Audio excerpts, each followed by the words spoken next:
ತುಮಕೂರು ಜಿಲ್ಲೆಯಲ್ಲಿ ನವಕರ್ನಾಟಕ ನಿರ್ಮಾಣ ಆಂದೋಲನ, ಜನರ ನಡುವೆ ಜನತಾ ಪ್ರಣಾಳಿಕೆಯ ಚರ್ಚೆಯನ್ನು ದೀಪ ಬೆಳಗುವ ಮೂಲಕ ಕಾರ್ಯಕ್ರಮಕ್ಕೆ ಚಾಲನೆ ನೀಡಲಾಯಿತು. ಇದೇ ಸಂದರ್ಭದಲ್ಲಿ ರಿಪಬ್ಲಿಕನ್ ಪಾರ್ಟಿ ಆಫ್ ಇಂಡಿಯಾ ರಾಷ್ಟ್ರೀಯ ಅಧ್ಯಕ್ಷರು ಹಾಗೂ ದಲಿತ ಸಂಘರ್ಷ ಸಮಿತಿ ರಾಜ್ಯಾಧ್ಯಕ್ಷರಾದ ದಾದಾ ಸಾಹೇಬ್ ಡಾಕ್ಟರ್ ಎನ್ ಮೂರ್ತಿರವರು ಹಾಗೂ ರೈತ ಸಂಘದ ಅಧ್ಯಕ್ಷರಾದ ಕೋಡಿಹಳ್ಳಿ ಚಂದ್ರಶೇಖರ್ ಅವರು, ಎಐಬಿಎಸ್ಪಿ ರಾಜ್ಯಾಧ್ಯಕ್ಷರಾದ ಮಾರಸಂದ್ರ ಮುನಿಯಪ್ಪರವರು, ಎಐಬಿಎಸ್ಪಿ ರಾಜ್ಯ ಸಂಯೋಜಕರಾದ ಗೋಪಿನಾಥ್ ಅವರು, ಎಐಬಿಎಸ್ಪಿ ರಾಜ್ಯ ಸಂಯೋಜಕರಾದ ಆರ್ ಮುನಿಯಪ್ಪರವರು, ಎಐಬಿಎಸ್ಪಿ ಉಪಾಧ್ಯಕ್ಷರಾದ ಲೋಕೇಶ್ ರವರು, ಎಐಬಿಎಸ್ಪಿ ಉಪಾಧ್ಯಕ್ಷರಾದ ಗುರುಮೂರ್ತಿರವರು, ಕರ್ನಾಟಕ ಆರ್ಪಿಐ ರಾಜ್ಯಾಧ್ಯಕ್ಷರಾದ ಆರ್ ಮೋಹನ್ ರಾಜ್ ಅವರು, ಕನ್ನಡ ರಕ್ಷಣಾ ವೇದಿಕೆ ರಾಜ್ಯಾಧ್ಯಕ್ಷರಾದ ಅರುಣ್ ಕುಮಾರ್ ಅವರು, ಆರ್ಪಿಐ ತುಮಕೂರು ಜಿಲ್ಲಾಧ್ಯಕ್ಷರಾದ ಹಟ್ಟಯ್ಯರವರು, ದಾಸಂಸ ತುಮಕೂರು ಜಿಲ್ಲಾಧ್ಯಕ್ಷರಾದ ಪಿಎನ್ ರಾಮಯ್ಯರವರು, ಆರ್ಪಿಐ ರಾಜ್ಯ ಉಪಾಧ್ಯಕ್ಷರಾದ ಬೈಲಹೊನ್ನಯ್ಯರವರು, ರಾಜ್ಯ ರೈತ ಸಂಘಟನೆ ಜಿಲ್ಲಾಧ್ಯಕ್ಷರಾದ ಧನಂಜಯ್ ಆರಾಧ್ಯರವರು ಮತ್ತು ತುಮಕೂರು ಹಾಗೂ ಎಲ್ಲ ಪದಾಧಿಕಾರಿಗಳು ಮತ್ತು ಕಾರ್ಯಕರ್ತರು ದಾಸಂಸ ತುಮಕೂರು ಜಿಲ್ಲೆಯಲ್ಲಿ ನಡೆಸಲಾಯಿತು. ನವಕರ್ನಾಟಕ ನಿರ್ಮಾಣ ಆಂದೋಲನ ಮತ್ತು ಪ್ರಣಾಳಿಕೆ ಚರ್ಚೆ, ಇದು 18ನೇ ಸಭೆ, 18ನೇ ಜಿಲ್ಲೆ. ಇನ್ನು ಮುಂದಕ್ಕೆ ಹಾಗೆ ಹೋಗ್ತೀವಿ. ಬರೀ ನವಕರ್ನಾಟಕ ನಿರ್ಮಾಣ ಅಲ್ಲದೆ ಭಾರತ ನವನಿರ್ಮಾಣ ಕೂಡ ಆಗಬೇಕಾಗಿದೆ. ಅದು ಬಾಬಾ ಸಾಹೇಬರ ಕನಸು, ಬಾಬಾ ಸಾಹೇಬರ ಪ್ರಯತ್ನ. ಈ ದೇಶವನ್ನ, ಭಾರತವನ್ನ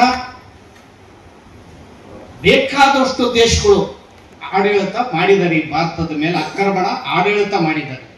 ಕೊನೆಗೆ ಬ್ರಿಟಿಷ್ನವರು 200 ವರ್ಷಕ್ಕೂ ಹೆಚ್ಚು ಕಾಲ ಆಡಳಿತವನ್ನ ಮಾಡಿದರು. ಆಮೇಲೆ ದಾಳಿಗಳು ನಡೆದಿದೆ, ನಿಮ್ಗೆಲ್ಲ ಗೊತ್ತಿದೆ. ಈ ದಾಳಿಗಳಿಗೆ, ಯುದ್ಧಗಳಿಗೆ ಎಲ್ಲನೂ ಕೂಡ ಒಂದು ಕೊನೆ ಕಾಣಿಸ್ಬೇಕು ಅಂತ ಬಾಬಾ ಸಾಹೇಬರು ವಿದೇಶಗಳಲ್ಲಿ ಏನು ಅಮೆರಿಕ, ಕೊಲಂಬೋ, ಇಂಗ್ಲೆಂಡ್ಗಳಲ್ಲಿ ಅಧ್ಯಯನ ಮಾಡಿದಂಥ ಬಾಬಾ ಸಾಹೇಬರು ಇಡೀ ಇತಿಹಾಸವನ್ನ ನೋಡಿ, ಇತಿಹಾಸವನ್ನ ಅರಿಯದವರು ಇತಿಹಾಸ ಸೃಷ್ಟಿಸಲಾರ. ಇತಿಹಾಸ ಗೊತ್ತಿಲ್ಲ ಅಂದ್ರೆ ತಿಳ್ಕೊಳ್ಳೋ ಪ್ರಯತ್ನ ಪಡೋದು. 195 ದೇಶಗಳಲ್ಲಿ, ಸುಮಾರು 176 ದೇಶಗಳಲ್ಲಿ ಸಂವಿಧಾನ ಇದೆ. ಆದ್ರೆ ಭಾರತ ದೇಶದ ಸಂವಿಧಾನ ಇದೆ ಅಲ್ಲ, ಇದು ಬಹುದೊಡ್ಡ ಸಂವಿಧಾನ. ಮತ್ತೆ ಎಲ್ಲ ಸಮಾಜದವರು, ಎಲ್ಲ ಧರ್ಮಗಳು, 16 ಧರ್ಮಗಳು, 100 ಭಾಷೆಗಳು, ಅನೇಕ ಪಂಥಗಳು, ಧರ್ಮಗಳು, 6000 ಜಾತಿಗಳು ಎಲ್ಲನೂ ಸೇರಿ ಒಂದೇ ಸೂರಿನಡಿ, ಒಂದೇ ಕೊಡೆಯಡಿ ಬದುಕುವಂತಹ ಸಂವಿಧಾನವನ್ನ ಬಾಬಾ ಸಾಹೇಬ್ ಅಂಬೇಡ್ಕರ್ ಕೊಟ್ಟಿದ್ದಾರೆ. ಬರೀ SC ST ಅಷ್ಟೇ ಅಲ್ಲ, ಇಡೀ ಜಗತ್ತಿನ, ಇಡೀ ಭಾರತದ ಎಲ್ಲರೂ ಕೂಡ ಬಾಬಾ ಸಾಹೇಬ್ ಅಂಬೇಡ್ಕರ್ ಅವ್ರನ್ನ ಪೂಜೆ ಮಾಡಬೇಕಾಗ್ತದೆ, ಬಾಬಾ ಸಾಹೇಬ್ ಅಂಬೇಡ್ಕರ್ ನೆನೆಸ್ಕೋಬೇಕಾಗ್ತದೆ ಅನ್ನೋ ಮಾತನ್ನು ಹೇಳ್ತೀನಿ. ನೋಡಿ, ಏನು ಗೊತ್ತಾಗಲೇ ಇಲ್ಲ, ನೀವು ಗೊತ್ತಾಗಲೇ ಇಲ್ಲ. ನೋಡಿ, ದೇಶಕ್ಕೆ ಸಂವಿಧಾನ ಬರೆಯುವಂತಹ ಸಂದರ್ಭದಲ್ಲಿ ನೆಹರು, ಗಾಂಧೀಜಿಯವರು ಸ್ವತಂತ್ರ ಕೊಡುವಂತ ಸಂದರ್ಭದಲ್ಲಿ ಬ್ರಿಟಿಷ್ನವರು ಬಿಟ್ಟೋಗ ಸಂದರ್ಭದಲ್ಲಿ ಸಂವಿಧಾನ ಬರ್ಕೊಳ್ಳಿ ಅಂತ ಹೇಳ್ತಾರೆ. ಇವ್ರು ಸಂವಿಧಾನ ಬರ್ಸೋದಕ್ಕೆ ಇಂಗ್ಲೆಂಡ್ಗೆ ಹೋಗ್ತಾರೆ, ವಿದೇಶಕ್ಕೆ ಗಾಂಧೀಜಿಯವರು ಕಳಿಸ್ಕೊಡ್ತಾರೆ, ನೆಹರು ಎಲ್ಲ ಹೋಗ್ತಾರೆ. ಅಲ್ಲಿನ ಇಂಗ್ಲೆಂಡ್ನ ರಾಷ್ಟ್ರೀಯ ಸಂವಿಧಾನವನ್ನು ಬರೆದಂತಹ ಐವರ್ ಜೆನ್ನಿಂಗ್ಸ್, KC ವೀರವರು ಸಂವಿಧಾನ ತಜ್ಞರು ಆದೇಶಗಳಲ್ಲಿ ಅವ್ರು ಮೀಟ್ ಮಾಡ್ತಾರೆ. ಅವರು ಭಾರತ ದೇಶಕ್ಕೆ ಸಂವಿಧಾನ ಬರೆಯುವಂತ ಶಕ್ತಿ ನಮ್ಗಿಲ್ಲ. ಯಾಕಂದ್ರೆ ಅನೇಕ ಭಾಷೆಗಳಿದಾವಲ್ಲಿ, ಅನೇಕ ಧರ್ಮಗಳಿದ್ದಾವೆ, ಅನೇಕ ಕೋಮ್ಗಳಿದ್ದಾವೆ, ಅನೇಕ ಜಾತಿಗಳಿದ್ದಾವೆ. ಇದಕ್ಕೆ ಸಂವಿಧಾನವನ್ನ ಬರೆದು ಅವ್ರನ್ನೆಲ್ಲ ಒಟ್ಟಿಗೆ ಸೇರಿಸುವಂತಹ ಸಾಮರ್ಥ್ಯ ಇರುವಂತದ್ದು ಅಮೆರಿಕದಲ್ಲೇ, ಇಲ್ಲಿ ವಿದೇಶದಲ್ಲೇ ಓದಿ ಅತ್ಯಂತ ಎಲ್ಲಾ ದೇಶಗಳ ಸಂವಿಧಾನವನ್ನ ಅಧ್ಯಯನ ಮಾಡುವಂತವ್ರು ಯಾರಾದ್ರೂ ಇದ್ರೆ ನಿಮ್ಮಲ್ಲೇ ಇದ್ದಾರೆ. ಭಾರತಕ್ಕೆ ಹೋಗಿ ಅವರು ಬಾಬಾ ಸಾಹೇಬ್ ಅಂಬೇಡ್ಕರ್ ಅವ್ರು ಮೀಟ್ ಮಾಡಿ. ಬಾಬಾ ಸಾಹೇಬ್ ಅಂಬೇಡ್ಕರ್ ಯಾರು ಸೋಲಿಸಿರೋ ಅವರು ಬಾಬಾ ಸಾಹೇಬ್ರನ್ನ ರಿಕ್ವೆಸ್ಟ್ ಮಾಡೋ ಸಂದರ್ಭ ಬಂದ್ಬಿಡ್ತಾರೆ. ನೆಹರು ಅವರು ನಡೆದ ವಿಚಾರನ ಹೋಗಿ ಶಬರಿಮಲೆ ಆಸ್ಥಾನದಲ್ಲಿ ಗಾಂಧೀಜಿಯವರು ತಿಳಿಸ್ತಾರೆ. ಹಿಂಗೆ ಹೇಳ್ಬಿಟ್ರು, ವಿದೇಶದಲ್ಲಿ ವಾಪಸ್ ಕಳಿಸಿದ್ರು, ಅಂಬೇಡ್ಕರ್ ಮೀಟ್ ಮಾಡ್ಬೇಕಂತೆ ಅಂತ. ಅಷ್ಟೊತ್ತು ಕಾಲ ಅಂಬೇಡ್ಕರ್ನ ಜೈಸೂರು ಕುಲ್ನಾದಲ್ಲಿ ಸಂವಿಧಾನ ಕರಡು ಸಮಿತಿಗೆ ಆಯ್ಕೆ ಆಗಿದ್ದಾರೆ, ಸಂವಿಧಾನ ರಚನೆಗೆ ಆಯ್ಕೆ ಆಗಿರ್ತಾರೆ ಅಂಬೇಡ್ಕರ್. ಇವ್ರು ಅಂಬೇಡ್ಕರ್ ಸಂವಿಧಾನ ರಚನೆಗೆ ಬಂದ್ಬಿಡ್ತಾರಲ್ಲ ಈ ಕಮಿಟಿಗೆ ಎಂದು ಆ ದೇಶನ ಬಾಂಗ್ಲಾದೇಶಕ್ಕೆ ಪಾಕಿಸ್ತಾನಕ್ಕೆ ಸೇರಿಸ್ಬಿಟ್ಟು ಅಂಬೇಡ್ಕರ್ MP ಕಳೆದ್ಬಿಟ್ಟಿರ್ತಾರೆ. ತಿರ್ಗಿ ಅಂಬೇಡ್ಕರ್ ಅವರು ಕೇಳ್ಬೇಕಲ್ಲ ಸಂವಿಧಾನ ಬರ್ಕೊಡಿ ಅಂತ ಗಾಂಧೀಜಿ ಅವರು ಹೇಳಿದಾಗ ಗಾಂಧೀಜಿ ಅವರು ಅಲ್ಲೇ ಇರ್ತಕ್ಕಂಥ ಗಜರೋಳ್ಕರ್ ಅವರು, ನಾರಾಯಣ್ ಗಜರೋಳ್ಕರ್ ಶಿಷ್ಯ, ಅವರು ಅಂಬೇಡ್ಕರ್ ಸೋಲಿಸಿರ್ತಾರೆ. ಇಲ್ಲೇ ಅಲ್ಲ ಬಾಬಾ ಸಾಹೇಬರು ಭಾರಿ ಒಳ್ಳೆಯವರು, ಕೇಳಿದ್ ಬರ್ಕೊಡ್ತಾರೆ. ಅಂಬೇಡ್ಕರ್ನ ಅವರೇ ನಾಮಿನೇಷನ್ ಸೈನ್ ಹಾಕಿಸಿ ಬರೆಸ್ತಾರೆ ಸಂವಿಧಾನ. ಈ ಬರೆಸಿದಂತ ಸಂದರ್ಭದಲ್ಲಿ ಈ ಸಂದರ್ಭವನ್ನು ನೆನೆಸ್ಕೋಬೇಕಾದ ಮುಖ್ಯವಾದ ಸಂದರ್ಭ, ನಾವು ದುಂಡು ಬೇಜನ ಪರಿಷತ್ಗೆ ಹೋಗುವಂತ ಸಂದರ್ಭದಲ್ಲಿ, ಸಂವಿಧಾನ ಕರಡು ಸಮಿತಿಗೆ ಹೋಗುವಂತ ಸಂದರ್ಭದಲ್ಲಿ ಹಿಂದೂ ಧರ್ಮದ ಪ್ರತಿನಿಧಿಗಳು ಬಾಬಾ ಸಾಹೇಬ್ ಅಂಬೇಡ್ಕರ್ 2 ಸಾರಿ ಮೀಟ್ ಮಾಡ್ತಾರೆ. ನಮ್ಮ ಧರ್ಮಕ್ಕೆ ಸರಿಯಾದಂತಹ ಹಿಂದೂ ಧರ್ಮಕ್ಕೆ ಸಂಬಂಧಪಟ್ಟಂತ ಭಾಗದ ಸಂವಿಧಾನದಲ್ಲಿ ಇಡಬೇಕು. ಆಗಲೇ ಸಿಖ್ರು ಮೀಟ್ ಮಾಡ್ತಾರೆ, ಮುಸ್ಲಿಮರು ಮೀಟ್ ಮಾಡ್ತಾರೆ, ಎಲ್ಲರೂ ಮನವಿ ಕೊಡ್ತಾರೆ, ನಮಗ್ ಸೇರಿಸಿ. ಸಂವಿಧಾನ ಸಮಿತಿಯಲ್ಲಿ ತಜ್ಞರು ಚರ್ಚೆ ಮಾಡಿ ಬಾಬಾ ಸಾಹೇಬ್ ಯೋಚನೆ ಮಾಡಿ ದೇಶವನ್ನು ಒಟ್ಟಿಗೆ ಸೇರಿಸಬೇಕು, ಈ ದೇಶ ಹೊಡೆದಾಟ ಸೇರಿಸಬೇಕು, ಬೇರೆ ದೇಶ ದಾಳಿ ಸೇರಿಸಬೇಕು ಅಂತ ಹೇಳಿ ಇಡೀ ಭಾರತದ 563 ಪ್ರಾಂತ್ಯಗಳು ರಾಜಗಳು ಇರ್ತಾರೆ. ಆ ರಾಜರುಗಳು ವೈಶಾಳರು, ಕದಂಬರು, ರಾಷ್ಟ್ರಕೂಟರು, ಪಾಂಡ್ಯರು, ಚೋಳರು, ನೀವೇ ಕೇಳಿದ್ದೀರಾ. ಈಗನ್ನೆಲ್ಲರೂ ನಿವೃತ್ತಿ ಮಾಡಿ 563 ಏನ್ ಸಂಸ್ಥಾನಗಳಿದ್ವಲ್ಲ, ನಮ್ದೇ ಒಂದೊಂದು ದೇಶ ಅಂತ ಇವರೇ ಪಡೆದಾಡ್ತಿದ್ರಲ್ಲ, ಈ ಎಲ್ಲನೂ ಕೂಡ ಒಟ್ಟಿಗೆ ಸೇರಿಸಿ ಒಂದೇ ಭಾರತ ಇರಬೇಕು, ಅದು ಅಖಂಡ ಭಾರತ ಒಕ್ಕೂಟ ದೇಶ ಆಗಿರ್ಬೇಕು ಅಂತ ಹೇಳಿ ಒಂದೇ ದೇಶವನ್ನು ನಮ್ಮನ್ನೆಲ್ಲ ಸೇರಿಸ್ತಾ ಈ ರಾಷ್ಟ್ರಪಿತ ಮಹಾತ್ಮ ಯಾರಾದ್ರೂ ಇದ್ರೆ ಭಾರತದ ಭಾಗ್ಯವಿದಾತ ಅದು ಬಾಬಾ ಸಾಹೇಬ್ ಅಂಬೇಡ್ಕರ್ ಅಂತ ನೀವು ತಿಳ್ಕೊಬೇಕಾಗಿದ್ರಿಂದ. ಹಿಂದೆ ಈ ದೇಶಕ್ಕೆ ಆಪತ್ತು ಬಂದ್ರೆ ಯುಕ್ರೇನ್ ರಷ್ಯಾ ಬಡದಾಡ್ತಾ ಇದ್ವಲ್ಲ ಬಾಂಬ್ಗಳು ಹಾಕೊಂಡು, ಹಿರೋಸಾಕಿ ನಾಗಸಿಂಹದ ಮೇಲೆ ಬಾಂಬನ್ನು ಹಾಕಿ, ಅಣುಬಾಂಬನ್ನು ಹಾಕಿ, ಇವತ್ತು ಕೂಡ ಅಲ್ಲಿ ನ್ಯಾಯವಾಗಿ ಯಾರು ಹೋಗ್ತಾ ಇಲ್ಲ. ಇಡೀ ಆ ದೇಶ ಅದು ನೆಲೆನೇ ಹೋಗ್ಬಿಟ್ಟಿದೆ. ಆ ತರದ ಪರಿಸ್ಥಿತಿಗಳು ಭಾರತಕ್ಕೆ ಬರಬಾರ್ದು ಅಂತ ಹೇಳಿ ಆ ಸಂದರ್ಭದಲ್ಲಿ ಏನಿತ್ತು ಅಂದ್ರೆ, ಈ ದೇಶಕ್ಕೆ ಆಪತ್ತು ಬಂದಾಗ, ಯುದ್ಧ ಮಾಡಕ್ ಬಂದಾಗ ಕ್ಷತ್ರಿಯರು ಮಾತ್ರ ಯುದ್ಧ ಮಾಡಬೇಕಾಗಿತ್ತು. SC STಗಳು ಯುದ್ಧಕ್ಕೆ ಹೋಗಿರಲಿಲ್ಲ, ಸೈನ್ಯದಲ್ಲಿ ಸೇರಿಸ್ತಿರ್ಲಿಲ್ಲ, OBCಗಳು ಸೇರಿಸ್ತಾ ಇರಲಿಲ್ಲ, ಬೇರೆ ಜಾತಿಯವರು ಯುದ್ಧಕ್ಕೆ ಹೋಗಿರ್ಲಿಲ್ಲ. ಇವರು ಎಷ್ಟು ಜನ ಕ್ಷತ್ರಿಯರು? 10% ಇರ್ಬೋದಪ್ಪ ದೇಶಕ್ಕೆ. ಅವ್ರು ಯುದ್ಧ ಮಾಡಿದ್ರೆ ಈ ದೇಶ ಉಳಿಸಕ್ಕಾಗ್ತದ? ಬಾಬಾ ಸಾಹೇಬರು ಸಂವಿಧಾನದ 51ರಲ್ಲಿ ಕರ್ತವ್ಯಗಳನ್ನು ಹೇಳ್ತಾರೆ. ಯುದ್ಧ ಬಂದಾಗ ಎಲ್ಲರೂ ಕೂಡ ಪಾಲ್ಗೊಳ್ಬೇಕು, ಮನೆಯಲ್ಲಿ ಪಾಲ್ಗೊಳ್ಬೇಕು, ರಾಷ್ಟ್ರ ಒಂದೇ, ಫಸ್ಟ್ ರಾಷ್ಟ್ರ, ಫಸ್ಟ್ ಜಾತಿ. ಅವ್ರು ಹೇಳ್ತಾರೆ ಅವರು ಇದರಲ್ಲಿ, ನಾನು ನನ್ನ ಮನೆ, ನನ್ನ ಸಂಸಾರ, ನನ್ನ ಭಾಷೆ, ನನ್ನ ಪಕ್ಷ ಎಲ್ಲದಕ್ಕಿಂತ ದೇಶ ಮುಖ್ಯ ಅಂತ ಹೇಳಿದಂತೆ ಏಕೈಕ ಭಾಗ್ಯವಿದಾತ ಬಾಬಾ ಸಾಹೇಬ್ ಅಂಬೇಡ್ಕರ್. ಅವ್ರನ್ನ ನೆನೆಸ್ಬೇಕಲ್ಲ, ಇಂಥ ಒಂದು ದೇಶವನ್ನ ಇವರು ಕೈ ಕೊಡ್ತಾರೆ. ಆ ಸಂದರ್ಭದಲ್ಲಿ ಶಿಕ್ಷಣ ರಾಷ್ಟ್ರೀಕರಣ ಆಗಬೇಕು, ಎಲ್ಲರಿಗೂ ಕೂಡ ಸಮಾನವಾಗಿ ಶಿಕ್ಷಣ ಸಿಗಬೇಕು ಅಂತ ಸಂವಿಧಾನದಲ್ಲಿ ವಾದ ಮಾಡ್ತಾರೆ. ಕೆಲವರು ಒಪ್ಪಲ್ಲ. ಈ ದೇಶದಲ್ಲಿ ಇರ್ತಕ್ಕಂಥ ಭೂಮಿ ರಾಷ್ಟ್ರೀಕರಣ ಆಗಬೇಕು, ಎಲ್ಲರಿಗೂ ಕೂಡ ಮರುಹಂಚಿಕೆ ಆಗಬೇಕು, ಒಪ್ಪಲ್ಲ.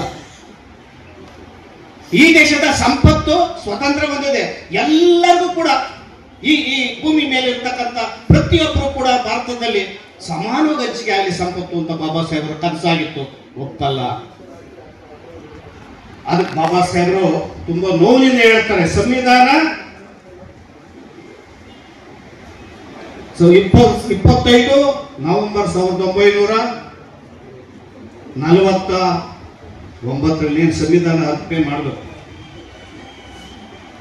ಅವಾಗ ಹೇಳ್ತಾರೆ, ಈ ಸಂವಿಧಾನವನ್ನ ಅನೇಕ ವೈರುಧ್ಯಗಳ ಮಧ್ಯೆ ಈ ಸಂವಿಧಾನ ನಮಗೆ ನಾವೇ ಅರ್ಪಣೆ ಮಾಡ್ಕೊಂತ ಇದ್ದೀವಿ. ಈ ಸಂವಿಧಾನದಲ್ಲಿ ಆರ್ಥಿಕವಾಗಿ ಸಮಾನತೆ ಇಲ್ಲ, ಸಾಮಾಜಿಕವಾಗಿ ಸಮಾನತೆ ಇಲ್ಲ, ರಾಜಕೀಯವಾಗಿ ಸಮಾನತೆ ಇದೆ. ಆರ್ಥಿಕವಾಗಿ ರಾಜಕೀಯವಾಗಿ ಏನಾದ್ರು ಸಮಾನತೆ ಕೊಡದೆ ಹೋದ್ರೆ ಈ ನೊಂದ ಜನ, ಶೋಷಿತ ಜನ ಇಡೀ ಪ್ರಜಾಪ್ರಭುತ್ವವನ್ನು ಧ್ವಂಸ ಮಾಡ್ತಾರೆ ಅನ್ನೋ ಮಾತನ್ನು ಬಾಬಾ ಸಾಹೇಬ್ ಹೇಳಿ. ಇವತ್ತು ಪ್ರಜಾಪ್ರಭುತ್ವ ಅಂತಂದ್ರೆ ಪ್ರಜೆಗಳಿಂದ ಪ್ರಜೆಗಳಿಗಾಗಿ, ಪ್ರಜೆಗಳಿಗೋಸ್ಕರ ಸರ್ಕಾರ ಅಷ್ಟೇ ಅಲ್ಲ. ಪ್ರಜಾಪ್ರಭುತ್ವ ಅಂದ್ರೆ ಪರಿವರ್ತನೆ, ಆಂದೋಲನ, ಸಮಾನತೆ, ಸಮಾನ ಹಕ್ಕು, ಸಮಾನ ಬದುಕು, ನಮಗೆ ನಾವೇ ಪ್ರತಿಯೊಬ್ಬರು ಕೂಡ ಭಾತೃತ್ವದಿಂದ ಪ್ರೀತಿಯಿಂದ ಅದು ಇಡೀ ಅದು ಓದಿರೋ ಪ್ರಿಯಾಂಬಲ್ ಅಷ್ಟು ಸಂವಿಧಾನದಲ್ಲಿ ಚಕ್ಕಂದು ಬರೆದಿದ್ದಾರೆ. ಆದ್ರೆ ಇವತ್ತು ಅಸಮಾನತೆ, ಈ ಯಾರು ಭಾರತವನ್ನ ಆಳ್ತಾ ಇದ್ದಾರೆ ಕೇಂದ್ರ ಸರ್ಕಾರನ ಸ್ವತಂತ್ರ ನಂತರ ರಾಜ್ಯದಲ್ಲಿ ಏನು ಆಡಳಿತ ಮಾಡ್ತಾ ಇದ್ದಾರೆ ಅವ್ರ ಬಗ್ಗೆ ನೀವು ತಿಳ್ಕೊಬೇಕಾಗಿದೆ. ಸಂವಿಧಾನ ಕೊಟ್ಟು ಈ ದೇಶನ ನೀವು ಕ್ರಾಂತಿಕಾರ ಬದಲಾವಣೆ ಅಂತ ತರಬೇಕು, ಸಮಾನತೆ ಅಂತ ತರಬೇಕು, ಸಮಾನ ಶಿಕ್ಷಣ ಸಿಗಬೇಕು, ಎಲ್ಲರೂ ಒಟ್ಟಿಗೆ ಬದುಕಬೇಕು ಅಂತ ಬಾಬಾ ಸಾಹೇಬರು ಹೇಳಿದರೆ ಈ ಸರ್ಕಾರವನ್ನ ಪಡೆದಂತ ಜನ ಏನ್ ಮಾಡಿದ್ದಾರೆ ಅಂತ 2 ನಿಮಿಷ ನಾವು ಯೋಚನೆ ಮಾಡಬೇಕಾಗಿದೆ. 1950 ಈಚೆಗೆ ಈಗ 74 ವರ್ಷಗಳು, ಏನು ಬದಲಾವಣೆ ಆಗಲಿಲ್ಲ.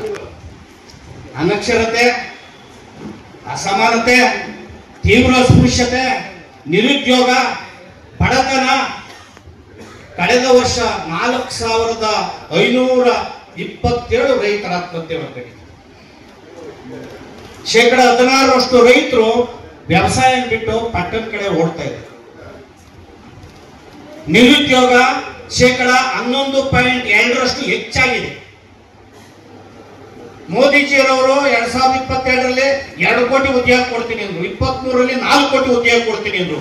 ಒಂದು ಉದ್ಯೋಗ ಕೊಡ್ಲಿಲ್ಲ. ಉದ್ಯೋಗ ಅಲ್ಲ, ಹೆಚ್ಚಾಗಿದೆ. ಇನ್ನ ರೈತರ ಭೂಮಿ ಎಲ್ಲ ಕಿತ್ಕೋಬೇಕು ಅಂತ 3 ಕಾಯ್ದೆಗಳನ್ನು ತಂದು ದೆಹಲಿಯಲ್ಲಿ ಆಡದಂತ ಗಲಾಟೆ 100 ಜನ ಪ್ರಾಣ ಕೊಟ್ಟು ಹೋರಾಟ ಮಾಡಿದ್ದೀನಿ, ನೀವೆಲ್ಲ ನೋಡಿದ್ದೀವಿ. SC ST ಬಗ್ಗೆ ಒಂದು ಕಾಯ್ದೆ ಇಲ್ಲ. SCP TSP ಕಾಯ್ದೆ ಕೇಂದ್ರದಲ್ಲಿ ಇಲ್ಲ, ರಾಜ್ಯದಲ್ಲಿ SCP TSP ಕಾಯ್ದೆ ತಂದು ಸಿದ್ದರಾಮಯ್ಯನವರು 2013ರಲ್ಲಿ ಬಂದ ಕಾಯ್ದೆ ಇವತ್ತು 2025 1,30,000 ಕೋಟಿ ಪರಿಶಿಷ್ಟ ಜಾತಿಯ ವಿರುದ್ಧ ಹಣವನ್ನ ಅನ್ಯಾಯ ಯೋಜನೆಗಳಿಗೆ ಬಳಸ್ಕೊಂಡಿದ್ದಾರೆ. ಒಂದು ಯೋಜನೆ ಇಲ್ಲ. 8 ನಿಗಮಗಳಿದ್ದಾವೆ, ಒಂದು 9 ಪೈಸೆ ನಿಗಮದಲ್ಲಿ ಇಲ್ಲ. ಏನು ಅಭಿವೃದ್ಧಿ ಮಾಡ್ತಾ ಇದ್ದಾರೆ? ಸಿದ್ದರಾಮಯ್ಯನವರು ಬಜೆಟ್ 16ನೇ ಬಜೆಟ್ ಮಂಡಿಸಿದ್ದಾರೆ. 1,16,000 ಕೋಟಿ ಸಾಲವನ್ನ ಬಜೆಟ್ ಬಳಸಿದ್ದಾರೆ. ಅಲ್ಲಿ ಕೇಂದ್ರದಲ್ಲಿ 9 ವರ್ಷದಲ್ಲಿ 100 ಲಕ್ಷ ಕೋಟಿ ಸಾಲವನ್ನ ಮೋದಿಜಿಯವರು ಒಬ್ಬರೇ ಮಾಡಿದರು. ಈಗ ದೇಶದ ಮೇಲೆ 200 ಕೋಟಿ ಸಾಲ ಇದೆ. ರಾಜ್ಯದಲ್ಲಿ ಸುಮಾರು 7 ಲಕ್ಷ ಕೋಟಿ ಸಾಲ ಇದೆ. ಕೇಂದ್ರದಲ್ಲಿ 200 ಕೋಟಿ ಸಾಲ ದೇಶದ ಮೇಲೆ. ಅದು ನಿಮ್ಮ ತಲೆ ಮೇಲೆ, ಜನದ ತಲೆ ಮೇಲೆ ಇರೋದು. ಏನ್ ಮಾಡಿದ್ರು ಇವರು? ಹಣ ಅಲ್ಲ, ತೀವ್ರ ಕೋಮುವಾದ, ಜಾತಿವಾದ. ಇವ್ರು ಮಾಡುವಂಥದ್ದು ಏನು ಅಭಿವೃದ್ಧಿ ಅಲ್ಲ, ಅವ್ರು ಮಾಡಿದಂಥದ್ದು ಬುರ್ಕಾದ ಮೇಲೆ ಗಲಾಟೆ, ಹಲಾಲು ಅಜಾಮ ಗಲಾಟೆ, ಜಾತಿ ಮೇಲೆ ಎತ್ಕೊಟ್ಟುವಂಥದ್ದು, ಕೋಮು ಮೇಲೆ ಎತ್ಕೊಟ್ಟುವಂಥದ್ದು. ಅದಕ್ಕೆ ನವ ಕರ್ನಾಟಕ, ನವ ಭಾರತ ನಿರ್ಮಾಣ ಆಗಬೇಕು ಕನಸು, ಎಲ್ಲ ಮಹಾತ್ಮರ ಕನಸು. ಇಲ್ಲಿ ನೀವು ತಿಳ್ಕೋಬೇಕಾಗಿದೆ, ಹೊಸದಾಗಿ ನಾವು ನವ ಕರ್ನಾಟಕ ಆಂದೋಲನ ನಿರ್ಮಾಣ ಮಾಡ್ತಾ ಇಲ್ಲ. ನೀವು ಯೋಚನೆ ಮಾಡಬೇಕಾಗಿದೆ. 1936ರಿಂದ ಕಾರ್ಮಿಕ ಪಕ್ಷವನ್ನ, ಶೆಡ್ಯೂಲ್ ಕಾಸ್ಟ್ ಫೆಡರೇಷನ್, RP ಅನ್ನ ಕಟ್ಟಿ ಬಾಬಾ ಸಾಹೇಬ್ ಅಂಬೇಡ್ಕರ್ ಪ್ರಯತ್ನವನ್ನ ಮಾಡಿದ್ದಾರೆ. ಅವ್ರೇನ್ ಪ್ರಯತ್ನ ಮಾಡಿದ್ದಾರೆ ಹೇಳಿದ್ದಾರೆ ಅಂತ ಅದನ್ನು ಮುಂದ್ಕೇಳಿ ಅಂತ ಕೆಲಸ ಇದೆ. ಪ್ರೊಫೆಸರ್ ನಂಜುಂಡ ಸ್ವಾಮಿ ಅವರು, ಪ್ರೊಫೆಸರ್ B ಕೃಷ್ಣಪ್ಪನವರು ಏನ್ ಪ್ರಯತ್ನ ಮಾಡಿದ್ದಾರೆ, ಆ ಪ್ರಯತ್ನ ಮುಂದುವರೆದ ಭಾಗ ನಮ್ದು. ಕಾಂಚೀರಾಮ್ಜಿ ಅವರು, ನೀವು ಅನ್ಕೋಬಹುದು ಕಾಸಿಲ್ಲ, ಏನ್ ಪಕ್ಷ ಕಟ್ತಾರೆ, ಏನ್ ನವ ನಿರ್ಮಾಣ ಮಾಡ್ತಾರೆ ಅಂತ. ಕಾಂಚೀರಾಮ್ಜಿ ಅವರು ಪಂಚರ್ ಆಗ ಕಾಸಿಲ್ದಾಗ ಸೈಕಲ್ 3,000 ಕಿಲೋಮೀಟರ್ ಸೈಕಲ್ ಯಾತ್ರೆ ಮಾಡಿ ಪಂಚರ್ ಇಲ್ಲ ಕಾಸಿಲ್ದಾಗ ತಳ್ಕೊಂಡು ಹೋದಿ ಅಂತ ಅವ್ರ ಇತಿಹಾಸದಲ್ಲಿ ಹೇಳ್ತಾರೆ. ಆದ್ರೆ ಉತ್ತರ ಪ್ರದೇಶದಲ್ಲಿ 4 ಸಾರಿ ಮುಖ್ಯಮಂತ್ರಿಯನ್ನು ಮಾಡಿ ಸಮರ್ಥ ಆಡಳಿತ ಮಾಡಿದಂತ ಏಕೈಕ ನಾಯಕ ಇದ್ರೆ ಬಾಬಾ ಸಾಹೇಬ್ ಅಂಬೇಡ್ಕರ್ ಅಂತ ಕಾಂಚೀರಾಮ್ಜಿ ಅವರು ಹೇಳ್ತಾರೆ. ನಾವು ಮಾಡಕ್ಕಾಗಲ್ವಾ? ನಿಮ್ಮ ಬೆಂಬಲ ಇರಬೇಕಷ್ಟೇ. ನಿಮ್ಮ ಬೆಂಬಲ, ನಿಮ್ಮ ಕೋಪರೇಷನ್ ಮತ್ತೆ ನಿಮ್ಮ ಪರಿವರ್ತನೆ ಆಗಬೇಕು, ನಮ್ಮ ಪೀಳಿಗೆಗೆ ಒಳಿತಾಗಬೇಕು ಅನ್ನೋದನ್ನ ನೀವು ಯೋಚನೆ ಮಾಡಿದ್ರೆ ಆ ಪರಿವರ್ತನೆ, ಆ ಕ್ರಾಂತಿಕಾರದ ನಿಲುವು, ಆ ಬದಲಾವಣೆಗೆ ಕಾರಣ ಆಗ್ತದೆ ಅನ್ನೋ ಮಾತನ್ನ ಈ ಸಂದರ್ಭದಲ್ಲಿ ನಿಮ್ಗೆ ಹೇಳಕ್ಕೆ ಇಚ್ಛೆ ಪಡ್ತೀನಿ. ಆ ಪ್ರಯತ್ನನೇ ನಮ್ಮ ಒಂದು ಮುಂದುವರೆದ ಭಾಗ. ಹಿರಿಯರು, ನಮ್ಮ ಹಿರಿಯ ಮಹಾತ್ಮರು ಏನು ನಮ್ಮನ್ನ ಬದಲಾವಣೆಗೆ ಕೊಂಡೊಯ್ಯೋದಕ್ಕೆ ನಮ್ಮ ಪ್ರಯತ್ನವನ್ನು ಪಟ್ಟಿದ್ದಾರೆ. ಅದನ್ನು ಮಾಡ್ತಾ ಇದೀವಿ. ಈಗ ಆಡಳಿತ ಮಾಡ್ತಾ ಇರೋ ಯಾರು, ನಾವ್ಯಾರು ಅನ್ನೋದನ್ನ ನಾವು ಎತ್ತಿ ಮಾಡಬೇಕಾಗಿದೆ. ಈಗ ಆಡಳಿತ ಮಾಡ್ತಾ ಇದಾರಲ್ಲ, ಸ್ವತಂತ್ರ ಬಂದ ಮೇಲೆ, ಸಂವಿಧಾನ ಜಾರಿ ಆದ್ಮೇಲೆ ಅವರು ಯಾರು, ಈ ವೇದಿಕೆ ಮೇಲೆ ಇರ್ತಕ್ಕಂಥ ನಾವು ಯಾರು, ಇದನ್ನು ಯೋಚನೆ. ಆಡಳಿತ ಮಾಡುತ್ತಾ ಇದ್ದಾರೆ ಯಾರು? ಆಡಳಿತ ಕೇಂದ್ರ ರಾಜ್ಯ ಸರ್ಕಾರ ಅವತ್ತಿಂದ ಆಡಳಿತ ಮಾಡ್ಕೊಂಡು ಬಂದಿದ್ದರು. ನಾನು ಹೇಳಿದ್ದಲ್ಲ, ಬಾಬಾ ಸಾಹೇಬ್ ಅಂಬೇಡ್ಕರ್ ಹೇಳೋದು. ಈ ದೇಶದಲ್ಲಿ ಬ್ರಿಟಿಷ್ನವರು ದೇಶವನ್ನ ಬಿಟ್ಟೋದಾಗ ಈ ದೇಶದಲ್ಲಿ ಇರ್ತಕ್ಕಂಥ ಶ್ರೀಮಂತರಿದ್ದಲ್ಲ ಬೇರೆ ದೇಶದವರು, ಅವರು ಬ್ರಿಟಿಷ್ನವ್ರಿಗೆ ಹೋಗಲ್ಲ, ಅವರು ಇಲ್ಲೇ ಉಳ್ಕೊಂಡ್ಬಿಡ್ತಾರೆ. ಆ ಉಳ್ಕೊಂಡಂತ ಶ್ರೀಮಂತರು ಅದಾನಿ ಅಂಬಾನಿ ಇತರ ಶ್ರೀಮಂತರು ಏನಿದ್ದಾರೆ, ಈ ಶ್ರೀಮಂತರು ಇವತ್ತು ಕೂಡ ರಕ್ತವನ್ನ ಏರ್ತಾ ಇದ್ದಾರೆ. ಅವರ ಏಜೆಂಟ್ಗಳು, ಅವರ ದಳ್ಳಾಳಿಗಳು ಅಷ್ಟೇ ಈಗ ಆಡಳಿತವನ್ನು ಮಾಡುವಂತ ಪಕ್ಷಗಳು. ಅವ್ರು ಬಿಟ್ಟು ಸರ್ಕಾರ ಮಾಡಕ್ ಆಗಲ್ಲ. ಅವ್ರ ಪರವಾಗಿ ಸರ್ಕಾರ ಮಾಡುವಂಥದ್ದು. ರೈತರ ಪರವಾಗಿಲ್ಲ, SC ST OBCಗಳು ಪರವಾಗಿಲ್ಲ.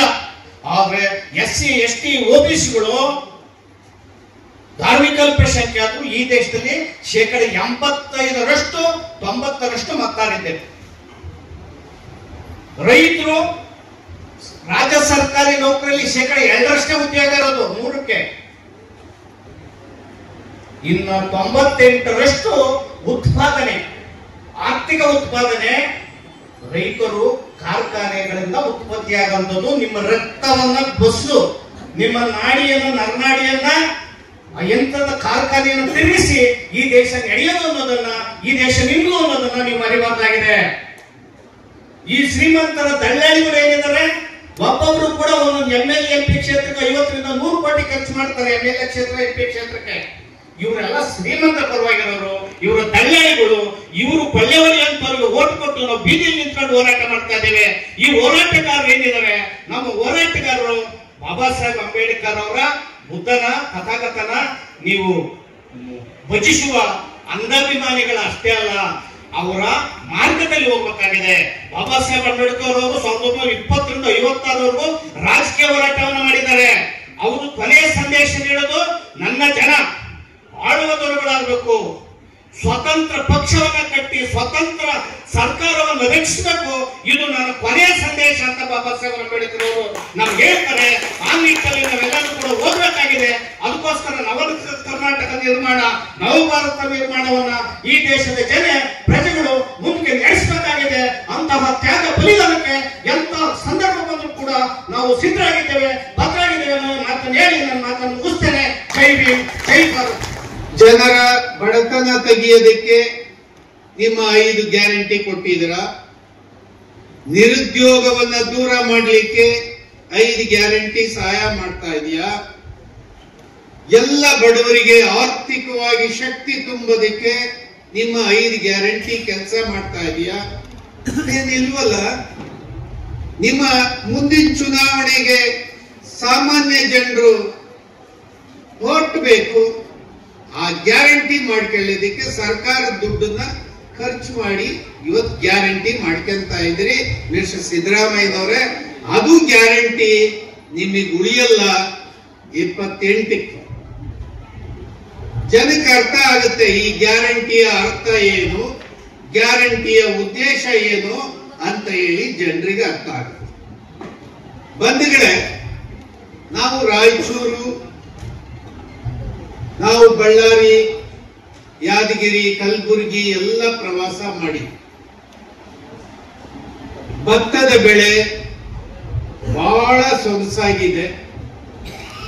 ನಮ್ಮ ಮಂತ್ರಿಗಳು ಹೇಳಿದ್ರು ಈ ಸಾರಿ ಎಲ್ಲ ಡ್ಯಾಮ್ಗಳು ಭರ್ತಿಯಾಗಿದೆ. ಡಿಸೆಂಬರ್ನಲ್ಲೂ ಕೂಡ ಇನ್ಫ್ಲೋ ಇತ್ತು, ನೀರು ಹರಿತಲೇ ಇತ್ತು ನದಿಗಳು.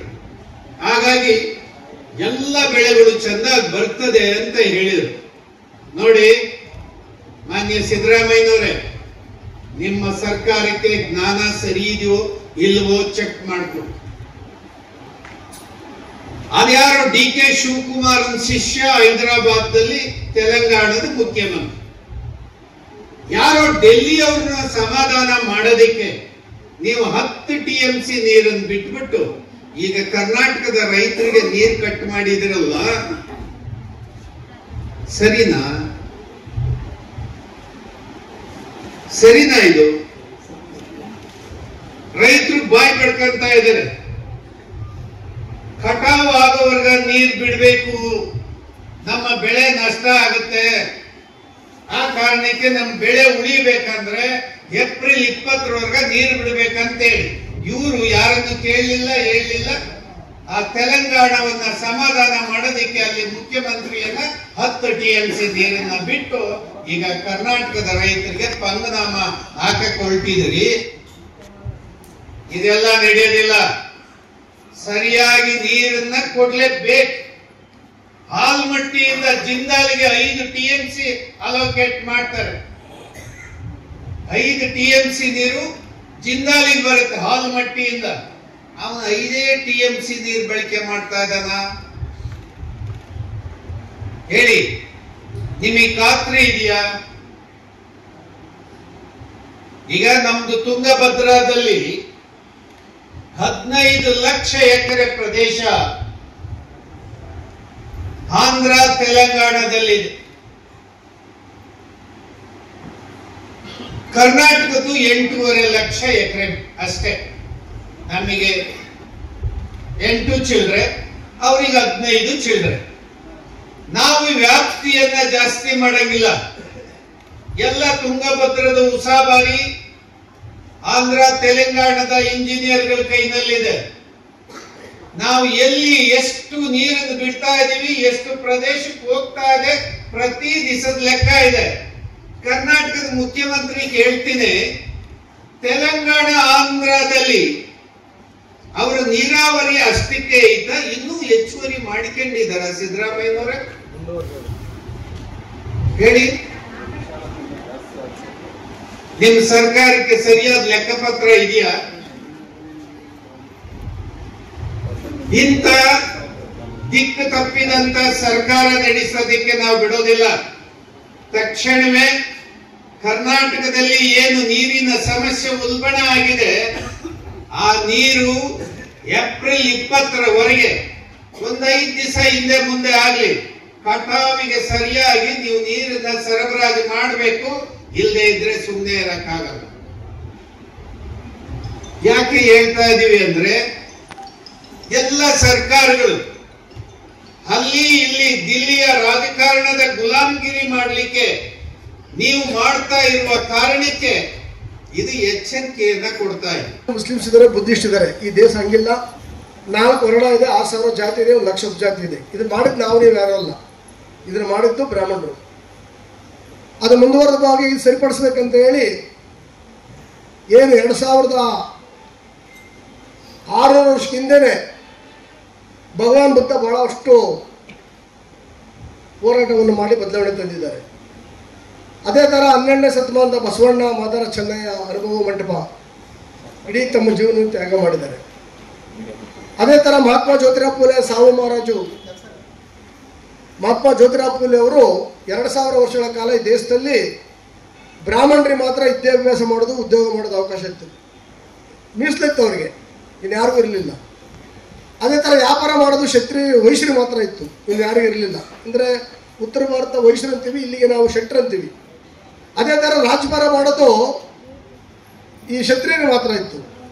ಇನ್ನು ಉಳಿದಂಥ ಎಲ್ಲ ಜನರು ಕೂಡ ಬುಡಕಟ್ಟು ಜನಾಂಗ ಅಂತ ಇದ್ರು. 2000 ವರ್ಷಗಳ ಕಾಲ ಇವರೆಲ್ಲ ಕೂಡ ಪ್ರಾಣಿ ಪಕ್ಷಿಗಳಿಗೆ ಅಂತ ಬದುಕ್ತಾ ಇದ್ರು. ಹಾಗಾಗಿ ಮಹಾತ್ಮ ಜ್ಯೋತಿರಾವ್ ಫುಲೆ ವಿದ್ಯಾಭ್ಯಾಸವನ್ನು ಕೊಟ್ಟರು. ಛತ್ರಪತಿ ಸಾವು ಮಹಾರಾಜು ನಾನ್ ಬ್ರಾಹ್ಮಣ್ಸ್ಗೆ ರಿಸರ್ವೇಷನ್ ಕೊಟ್ಟರು. ಮೈಸೂರು ಮಹಾರಾಜರು 1920 75% ರಿಸರ್ವೇಷನ್ ಅನ್ನ ಲಿಂಗಾಯತರು, ಒಕ್ಕಲಿಗರು, SC/ST ಬ್ಯಾಕ್ವರ್ಡ್ ಮೈನಾರಿಟಿಗೆಲ್ಲ ಕೊಟ್ಟರು. ಅದೇ ಥರ ಇವತ್ತು ಸ್ವಾತಂತ್ರ್ಯ ಚಳವಳಿಗೋಸ್ಕರ ಹೆಚ್ಚು ಜನ ಸತ್ತಿದ್ದು ಯಾರಪ್ಪ ಅಂದರೆ ರೈತರು, ಹಿಂದುಳಿದ ವರ್ಗದವರು, ಮುಸಲ್ಮಾನರು, ಈಗಿನ SC/STಗಳು, ಈ ಸಮುದಾಯಗಳು ಸತ್ತಿದ್ದು. ಆದರೆ ನಮಗೆಲ್ಲ ಕೂಡ ಸ್ವಾತಂತ್ರ್ಯ ಬಂತು ಅಂತ ನಾವೆಲ್ಲ ತಿಳ್ಕೊಂಡಿದ್ದೀವಿ. 1947ರಲ್ಲಿ ಸ್ವಾತಂತ್ರ್ಯ ಬಂತು. 1950ರಲ್ಲಿ ಪರಮಪೂಜ್ಯ ಬಾಬಾ ಸಾಹೇಬ್ ಅಂಬೇಡ್ಕರ್ ಅವರು ಈ ದೇಶಕ್ಕೊಂದು ಸಂವಿಧಾನವನ್ನು ಕೊಟ್ಟರು.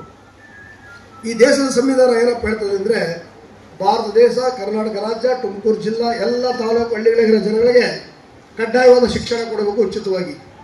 ಶಿಕ್ಷಣ ಆದಮೇಲೆ ಸರ್ಕಾರಿ ಕೆಲಸ ಕೊಡಬೇಕು, ಸೈಟ್ ಕೊಟ್ಟು ಮನೆ ಕೊಡಬೇಕು, ನೀರಾವರಿ ಯೋಜನೆಗಳನ್ನ ಮಾಡಿಕೊಡ್ಬೇಕು, ಜಾತೀಯತೆ ಹೋಗ್ಬೇಕು, ಧರ್ಮದ ಗಲಾಟೆಗಳು ಇರಬಾರ್ದು, ಹೆಣ್ಣು ಮಕ್ಕಳಿಗೆ ರಕ್ಷಣೆ ಇರಬೇಕು, ಗ್ರಾಮೀಣ ಪ್ರದೇಶ 10 ಎಕರೆ ಭೂಮಿ ಕೊಟ್ಟು ನೀರಾವರಿ ಮಾಡಿಕೊಡ್ಬೇಕು. ಯಾಕೆ ಇಷ್ಟೆಲ್ಲ ಮಾಡಿ ಬರೆದ್ರು ಅಂದರೆ ಅಂಬೇಡ್ಕರ್ ಎಲ್ಲೋ ಕೂತ್ಕೊಂಡು ಬರೆಯಕ್ಕೆ ಬರ್ತದೆ ಅಂತ ಬರಲಿಲ್ಲ. 200 ರಾಷ್ಟ್ರದ ಸಂವಿಧಾನವನ್ನು ತಗೊಂಡು ಅಧ್ಯಯನ ಮಾಡಿ ಈ ದೇಶದಲ್ಲಿ ಎಷ್ಟು ದುಡ್ಡಿದೆ, ಎಷ್ಟು ಬಂಗಾರ ಇದೆ, ಎಷ್ಟು ನೀರಿದೆ, ಎಷ್ಟು ಭೂಮಿ ಇದೆ ಎಲ್ಲವನ್ನ ಅಧ್ಯಯನ ಮಾಡಿ ಅವರು ಸಂವಿಧಾನವನ್ನು ಮಾಡಿ ಹೇಳ್ತಾರೆ. ನನ್ನ ಸಂವಿಧಾನವನ್ನು ಜಾರಿ ಮಾಡಿದ್ರೆ 10 ರಿಂದ 20 ವರ್ಷದೊಳಗಡೆ ಅಲ್ಲಿ ಬಡವನೂ ಇರಲ್ಲ, ಶ್ರೀಮಂತ ಇರಲ್ಲ, ಮೇಲ್ಜಾತಿ ಇರಲ್ಲ, ಕೆಳಜಾತಿ ಇರಲ್ಲ, ಧರ್ಮದ ಗಲಾಟೆ ಇರೋದೇ ಇಲ್ಲ, ಹೆಣ್ಣು ಗಂಡಂತ ತಾರತಮ್ಯ ಕೂಡ ಇರಲ್ಲ ಅಂತೇಳಿ 1950 ಜನವರಿ 26ನೇ ತಾರೀಕು ನೆಹರು ಕ್ಯಾಬಿನೆಟ್ಗೆ ಆ ಒಂದು ಸಂವಿಧಾನವನ್ನು ಕೊಡ್ತಾರೆ. ಆ ಕೊಡುವಾಗ ಹೇಳ್ತಾರೆ, ನೆಹರು ಅವರೇ, ನೀವು ಮನು ಮೊಮ್ಮಗ, ನಾನು ಅಶೋಕ ಚಕ್ರವರ್ತಿಯ ಮೊಮ್ಮಗ, ಸಾಮ್ರಾಟ್ ಅಶೋಕ ಚಕ್ರವರ್ತಿ ಮೊಮ್ಮಗ. ಈಗಿರ್ತಕ್ಕಂಥ ಎಲ್ಲ SC STಗಳು, ಈಗಿರ್ತಕ್ಕಂಥ ಎಲ್ಲ ಹಿಂದುಳಿದ ವರ್ಗದವರು, ಈಗಿರ್ತಕ್ಕಂಥ ಎಲ್ಲ ರೈತರು ಸಾಮ್ರಾಟ್ ಅಶೋಕ ಚಕ್ರವರ್ತಿ ಮೊಮ್ಮಕ್ಕಳು.